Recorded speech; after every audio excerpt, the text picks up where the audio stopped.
This is Lisa. Hello, and I'm Denise, and we're the Outback Sisters. And hello, welcome. And we're doing a very famous woman, but yeah, she may not be known to everyone. No, well, to start off with, I think we should just tell you a little bit about women in space. Women have been integral to space exploration since the early days of human spaceflight. The pioneering journey began with Soviet cosmonaut Valentina Tereshkova, who made history as the first woman in space aboard the Vostok 6 from June 16th to 19th, 1963. A long time ago now. Yeah, when you consider that Armstrong did it in, is it 1969? Yes. Something like, well, he walked on the moon in 1969. Yeah, I'm not sure what first man in space was. It might not have been. I'll check that out. Yuri. That was the first Russian. Yeah. Gagarin. Yeah, something like that. Anyway, he was the first woman in space. Yeah. While women from numerous countries have since ventured into space, they remain underrepresented in space flight. As of June 2020, women comprised of about 12% of all humans who have travelled beyond Earth's atmosphere. However, this gender gap is gradually narrowing, with female participation in space missions showing a marked increase over time. So today we're going to talk about Valentina Tereshkova. So this is her story. Valentina Vladimirovna I'm sorry, guys. I'll write it in a thing. So we'll put it down for this. Was born on March 6, 1937 in the village of Bolshoi Mazlenikova, Russia. It's a name that resonates with historical significance. She's celebrated as the first woman to travel into space, a feat she accomplished on June 16, 1963. She was 26 years old aboard the Vostok 6. Her journey from humble beginnings to become an cosmonaut is a testament to her. Valentina was born into a peasant family. She had two siblings, and her father, Vladimir Tereshkova, was a tractor driver. He died during World War II as a sergeant in the Soviet army. Valentina was only 2. Her mother, Elena Tereshkova, worked in a textile plant, but the death of her husband meant that she was forced to seek better employment opportunities to support her family, and she gained employment at the Krasny Perekop cotton mill. Despite the hardship, Tereshkova's early life was marked by a strong sense of resilience and a desire to achieve more than what her circumstances might have dictated. Excuse me. She was first enrolled at school at age 8 and graduated at 16. Her first job was at a tyre factory, then a textile mill. She continued her education by taking correspondence courses and graduating from the Light Industry Technical School in 1960. Valentina had an interest in parachuting, and it began at a young age. She joined the Yaroslav Air Sports Club and made her first jump at the age of 22. This experience would later play a crucial role in her selection as a cosmonaut. Her background in parachuting, combined with her technical education, made her an ideal candidate for the Soviet space program. The early 1960s marked a period of intense competition between the United States and the Soviet Union, also known as the space race. Following Yuri Gagarin's historic flight as the first human in space in 1961, Nikolai Kameniny, director of cosmonaut training, read in the American media that female pilots were being trained to be cosmonauts as part of Mercury 13. He wrote in his diary, We cannot allow that. The first woman in space will be an American. This would be an insult to the patriotic feelings of Soviet women. The Soviet Union sought to achieve another milestone by sending a first woman into space. The selection process for female cosmonauts began in earnest. The rules required that the potential cosmonaut be a parachutist under 30 years of age, less than 170 centimeters or 5'7" in height, and no more than 70 kilos or 154 pounds in weight. By January in 1862, the All-Union Voluntary Society for Assistance to the Army, Air Force and Navy, which has initials, but we won't worry about them, had selected 400 candidates for consideration. After the initial screening, 58 of those candidates met the requirements, which the Director of Cosmonaut Training, Nikolai Kamenin, reduced to 23. On February the 16th, 1962, Valentina was selected along with 4 other candidates to join the Female Cosmonaut Corps. The female cosmonaut candidates began their journey as privates in the Soviet Air Force. Having no prior military background, their rigorous preparation encompassed a wide range of challenges. They endured isolation chambers, withstood powerful centrifugal forces, faced extreme temperatures, tested their limits in decompression chambers, and learned to pilot the MiG. I'm just going to call them jet fighters because they're MiGs, aren't they? All right, let's go MiG jet fighter. MiG jet fighters, because it's MiG, so I'm going to say that's MiG. Yeah. MiG planes. Yeah. For Valentina, training included specialised water recovery exercises where motorboats churned the seas to replicate the demanding conditions of a space capsule's ocean landing. Alongside her spaceflight preparation, she pursued academic advances at the prestigious Sikorsky Air Force Engineering Academy, completing her studies in the years following her historic mission. Despite the physical and mental challenges, she excelled, demonstrating her resilience and determination.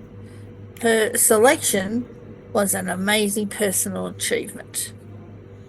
The initial mission plan called for groundbreaking dual launch of 2 women cosmonauts in early 1963, with Valentina commanding Vostok 5 and Ponomarevova piloting Vostok 6 on consecutive days. However, in March 1963, mission planners revised this strategy.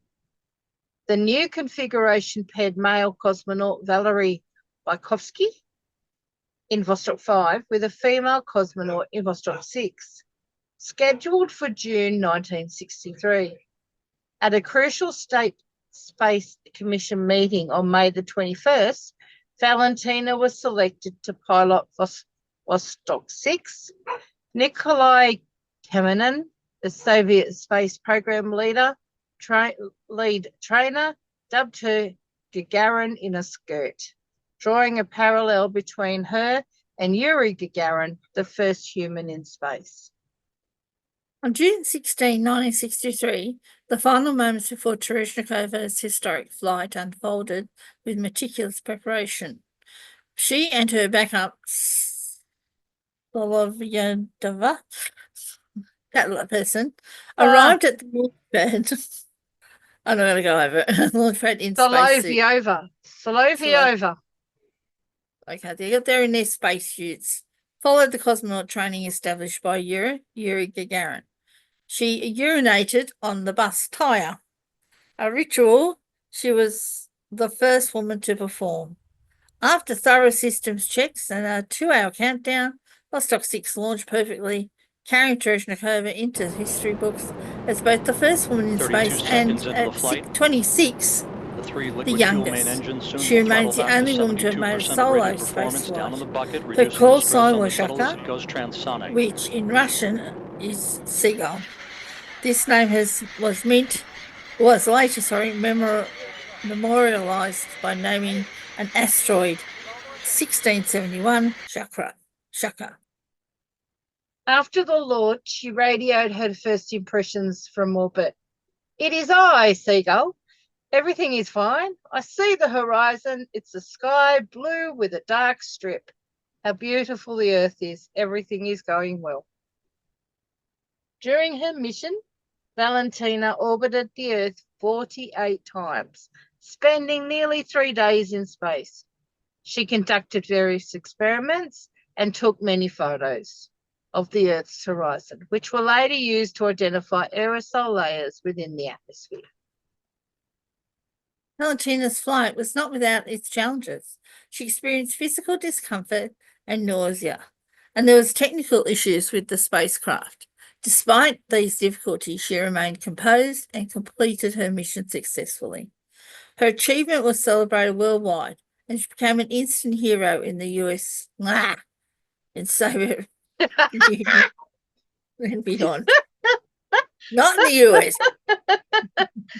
Following her historic flight, Valentina continued to play a significant role in the Soviet space program as well as in public life. Although she decided to continue pursuing a career as a cosmonaut and engineer, her superiors had different plans for her in politics. Following the death of Yuri Gagarin, the first man in space, the Soviet space program was not willing to risk losing another hero.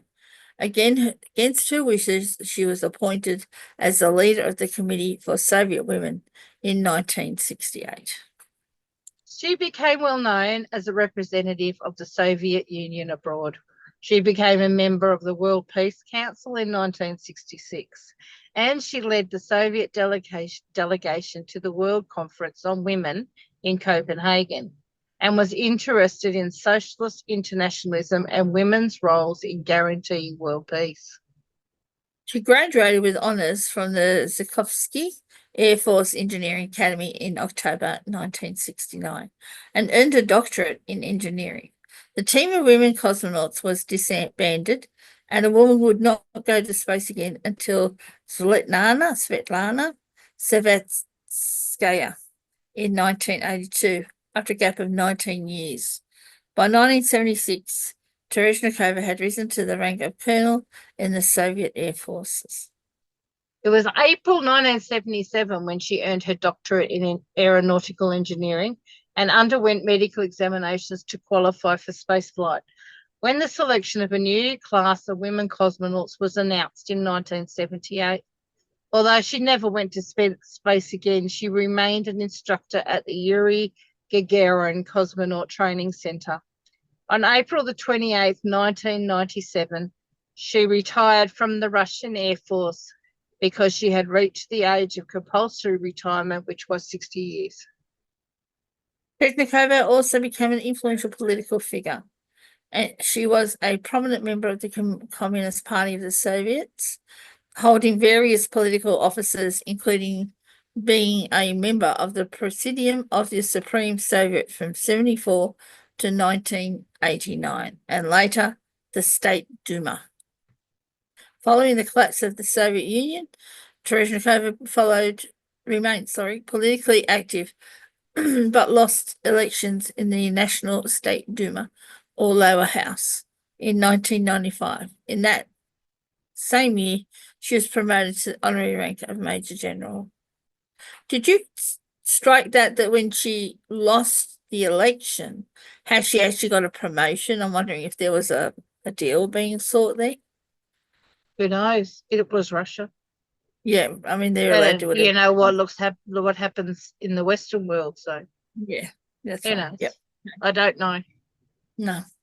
Valentina received numerous awards and honours, including the Hero of the Soviet Union, the highest distinction in the Soviet Union. She also earned the Order of Lenin.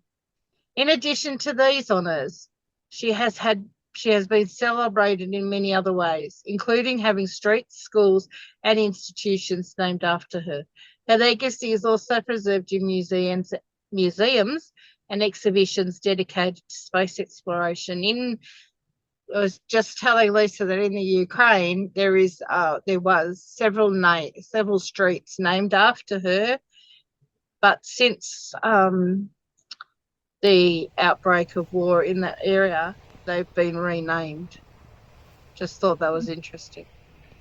I suppose it's hard to have people you're at war with, you know, being streets named after you, Well, after them.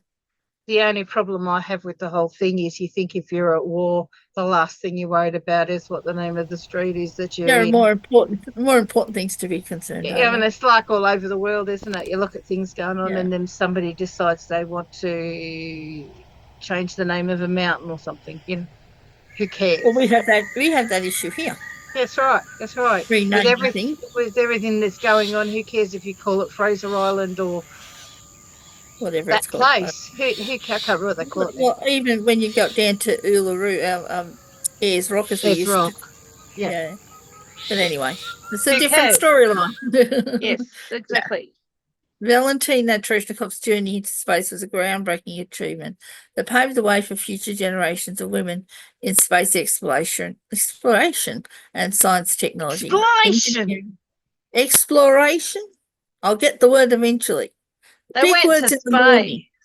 Yeah, yes. Engineering and mathematics, also known as the STEM fields. Her success challenged the traditional gender role of her time and demonstrated that women could excel in the demanding field of space exploration and inspired generations of women to pursue careers in STEM. And I do remember lately we're having a problem in Australia with women, girls, not Science. entering those fields. Yeah. Yeah, Yeah. Yeah. that was all. Valentina Tereshkova's personal life was marked by both triumphs and challenges. She married fellow cosmonaut Andrian, and I'm really going to have trouble with this one, and I apologize if it's wrong, Nikolayev, in 1963, and they had a daughter. Here's another one, Elena. That's a good one. Yeah, that was easy. Adrianovna Nikolaeva Tereshkova. A year later, Eleanor became the first person to have both parents who had flown in space. But unfortunately, her parents' relationship became strained and they later divorced. Valentina married Yuli Shaposhnikov, a surgeon that she had met during her medical examinations to re-qualify as a cosmonaut. Yuli passed away in 1999. Despite the personal challenges she faced, Tereshkova remained dedicated to her work and her mission to inspire others. She has often spoken about her willingness to participate in future space exploration missions, including a one-way trip to Mars, demonstrating her enduring passion for space exploration. Well, she's got to be 90. Getting on. She was getting on Yeah. Yeah. in years, So but I suppose it would definitely be a one-way trip. Oh, well, not definitely, but it probably would be.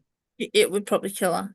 Yeah. I suppose that when you're dedicated and you've never had a chance to redo it, that's a hard pill to swallow. I mean, it's That's like all those Star Trek characters who wanted to be buried in space. I mean, their yeah, aim has always been to go back up there. Not that they went the first time, but you know what I mean. yeah, yeah, And even if you have to go up there in a coffin, it's still an aim, I guess. So yeah, why yeah. not go there to You're die? returning. Yeah, you're returning to your roots in a way.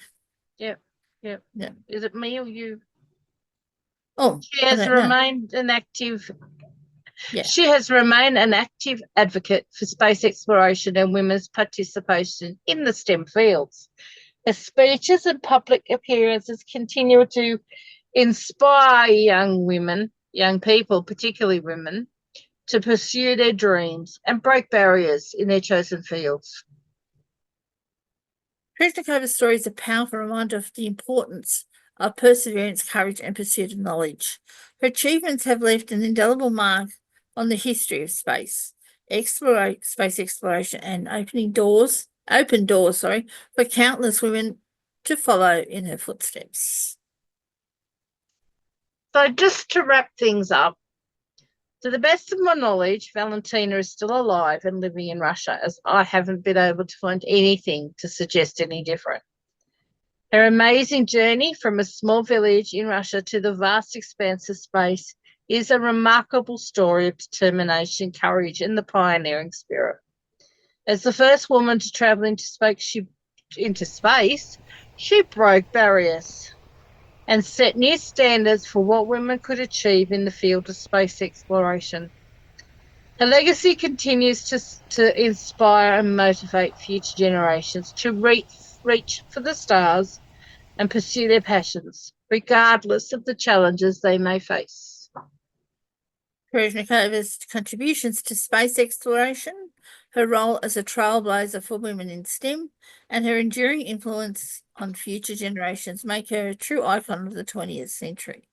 Her story is a testament to the power of human potential and the limitless possibilities that await those who dare to dream and strive for greatness. And that's she's an interesting woman. I think so. I think the fact that if she'd have been an American, she would have gone back into space. I think they would have given her a chance. But the space race was kind of a bit over. Well, once they'd all done it, once everyone had to go, it was all over, and she probably would have went back into space. I haven't followed, like I mean, like I'd never heard of her to start with. I knew that there was a Russian man who went there first, but I didn't know his name. I knew that Neil Armstrong walked on the moon with Buzz Aldrin and that other bloke whose name I can't remember. And pretty much that's it. Pretty much don't know a lot about the space race other than that, and that Elon Musk is trying to get a thing together to go to Mars. Is that about it? I don't. She did it in 1963. Is that right? So she beat you. Did the Americans already have someone go in space then? Have we already had? I don't know. I mean, I know that the Russian was the first man in space. Yeah. But when I don't know when the Americans sent their first man into space. I don't know. Because I guess it's not important because Yuri was the first man. Someone had already done it. Yeah, Valentina, I don't know why she's not more famous being the first woman in space, and the fact that she did it all by herself, and the fact that nobody's done it since, to me means I found who it was. It was Alan Shepard. He was the first American in space. And so everybody goes, and who's Alan Shepard? Because I've never heard of him. Which actually, when I've read about this dude, he's actually was in space 3 times. Okay. And circled the Earth 3 times. Who was the first American woman in space? It was in I saw her name a minute ago, but just a little interesting more thing on him. He's the oldest man to walk on the moon at the age of 47. There you go. 1971. Okay, I did see the first one. She did it once too. Woman in space for NASA. Okay, her name was Sally Ride. There you go. Very spoken in California. She did it in 1983. So it took a long time. Yeah. Well, 19 years. We spread that in that 19 years. So yeah. Took a long time for America to catch up. That's right. Yeah, we were and they hated that fact that the Russians were plugging away. Yeah. But I think that the Americans made all of it's amazing. But landing on the moon is just amazing. You know, I mean, more amazing than any of the other things. Yeah. And the other amazing thing is, of course, the Russians getting their space satellite station thing up there. That's amazing too. So that space station. You're talking about the space station. Yeah, that's been up there for yonks, hasn't it? Yeah.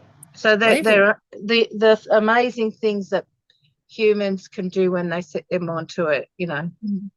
Don't fight wars. what Just amazes me that we got the Americans walked on the moon. Yahoo, done. But really, relatively few things happened after that in space. It's sort of like stopped, I think I think calmly. that technology had to catch up with reality, or Yeah, reality had to wait for technology, whatever it is, because while because they had the ability to get to the moon, um, yeah, there's they didn't have the ability to do anything much more than that. rather than walk on it, what a big deal! You Yeah, shove another yeah, flag. yeah. Yeah, So I mean, done it. it's not like they had the ability to go beyond the moon. They didn't. They don't. No, they still don't I mean, they did things like manned spacecraft going around go around the and moon. stuff like that. But at the Yeah, end of the day, that's all they were able to do. And I yeah, mean, it's only it's only with the Elon Musk experiments and yeah. the things that the Russians are doing that Mm. have meant that they can get these little things done that they're doing. And who knows, maybe one day somebody will go. I'm sure if people survive, one day somebody will walk on the moon, Mars. I'm Yeah, sure, positive of it. I'm just having a quick research because I keep remembering that crew that took off in the one of the shuttles and it blew up. And it Had blew a up, yeah, with the Yeah, and it had teacher a on woman. board. Yeah, there's a woman on that. Um, so I just wonder how many people have been to space. 676 people have flown into space. I'm amazed. I am freaking amazed. 61% of astronauts from the US through space missions and of course manning that space stations every time you go into space, there's another one. Yeah. You know, Mm. yeah. It doesn't say anything about the Russians. Since the International Space Station first crew arrived in 2000, it's been a continuous human presence there. Yeah, there you go. Or Very if good. it's 61% were astronauts from the US and the rest were Russians, or and Chinese. I think Because they do we've got it. there's been Chinese, there's been Indians, Yeah. And there's I think we've had a been few English, sorry, not there's Pommies. been there would have been some from England, Scotland, and Wales. Exactly. There would have been some from I don't know. Didn't one come from Australia? Yeah, I one know did there go was on. one Right? from New Yeah, Zealand. yeah. They join Um, up with other crews. yeah, Yeah, they go and do a science thing. Yeah, yeah. So there's been a lot of mixed and yeah. They're assorted not all been others. American. No. They're others. Yeah, we're the Yes, others. the All right. others. Yeah. All righty then. So that's it for tonight or Yep. today. And Yeah. we hope you enjoyed that. And Yep. Good talking to everyone. yeah, we'll Don't forget talk to to you like and again subscribe. soon. Yep. Speak to you Or all soon. Catch you later. yes. Bye. Bye.